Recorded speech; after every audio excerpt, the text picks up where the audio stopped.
Mungkin kita ingin tahu terlebih dahulu Pak, kenapa fokusnya di endometriosis dan kenapa juga endometriosis ini menjadi tantangan besar bagi ekosistem kesehatan perempuan khususnya di Indonesia?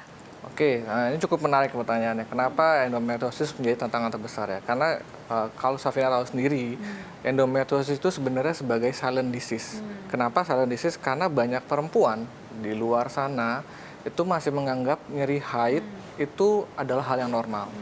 Nggak cuma 1-2 perempuan ya, tapi banyak banget. Bahkan kadang-kadang itu juga dilihat dari lingkungan, dari keluarga. Itu mereka menganggap kalau nyeri haid itu adalah hal yang normal. Padahal sekitar dari 1 dari 10 perempuan menurut data WHO itu perempuan pasti akan mengalami endometriosis. Dan kalau di Indonesia sendiri diagnosisnya itu sering terlambat karena keterbatasan akses informasi, terus ada minimnya pemahaman terkait endometriosis dari masyarakat, dan akibatnya nih perempuan ketika mereka baru datang ke dokter itu biasanya udah pada telat nih. Nah, padahal itu akan berdampak nggak cuma pada saat dia masih muda ya, tapi bisa nanti sampai seterus-terusnya produktivitasnya impact, nanti juga sampai dia mengganggu kesuburan dan akhirnya juga pada fisiknya maupun mentalnya mereka.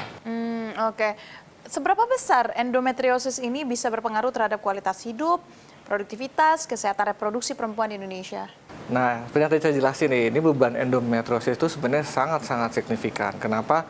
Karena kalau seandainya pasien atau perempuan pada datang ke dokter pertama kali, itu biasanya mereka sudah menjalani penyakitnya itu atau terkena endometriosis sudah 7-10 tahun. Nah, delay diagnosis itu 7-10 tahun ketika mereka akhirnya memutuskan, udah deh saya sudah capek, saya sudah akhirnya sudah saatnya saya harus ke dokter untuk berkonsultasi. Itu udah terlalu lama. Jadi dokter akhirnya baru tahu, oh ini sebenarnya ibu ada endometriosis atau anak ibu ada endometriosis.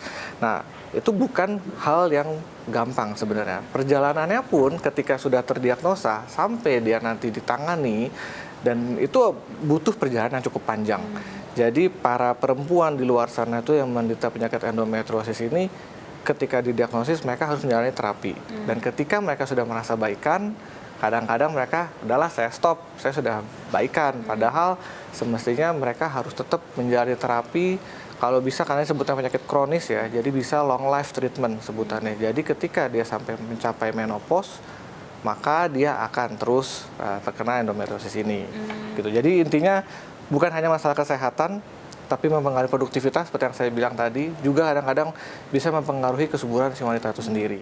Kenapa tadi Bapak sempat menyebutkan bahwa sebenarnya sudah dijalani 7-10 tahun? Ini memang tidak bisa terdeteksi dini atau gejalanya memang sedikit abu-abu atau seperti apa sebenarnya? Nah, kalau dari gejala sendiri, balik lagi ya tadi saya seperti bilang, kalau dari gejala sendiri banyak perempuan yang menormalisasikan nyeri haid. Nah, mereka nggak tahu, kadang-kadang mereka hanya menganggap itu adalah hal yang normal. Terus kalau seandainya mereka berkonsultasi ke temennya, biasanya paling gampang kan kalau perempuan curhatnya ke temen nih, ke perempuan lainnya. Nah, pada saat mereka bilang itu adalah hal yang normal, itu biasa, itu nggak ada masalah. Padahal ya itu balik lagi, ketika mereka ke dokter baru tuh ketahuan. 7 tahun itu biasanya ketika mereka akhirnya benar-benar nggak tahan, mereka barulah ke dokter untuk mencari tahu, ke dokter kandungan untuk mencari tahu kenapa sih penyebabnya mereka, apakah ada kelainan atau hal-hal apa yang mungkin bisa di-highlight dari penyakitnya mereka itu. Nah, itu yang kadang menjadi salah satunya tantangannya juga di sini ya, karena deteksi dini, salah satunya kenapa tidak bisa deteksi dini karena kurangnya kesadaran masyarakat terhadap endometriosis ini. Nah, apa yang menyebabkan masyarakat tuh kurang sadar akan endometriosis selain karena memang ya turunan itu normal, itu katanya hormonal, kalau hamil akan hilang gitu. Tapi memang literasi masyarakat yang tidak memadai atau seperti apa? Ya, salah satunya tadi dari haidnya dianggap normal, terus dia informasi dan edukasi itu tentang endometriosis masih terbatas. Jadi kalau seandainya dia mencari nih, kayak mereka mencari kenapa sih nyari saya sakit gitu. Kadang-kadang mereka nggak tahu harus kemana kan.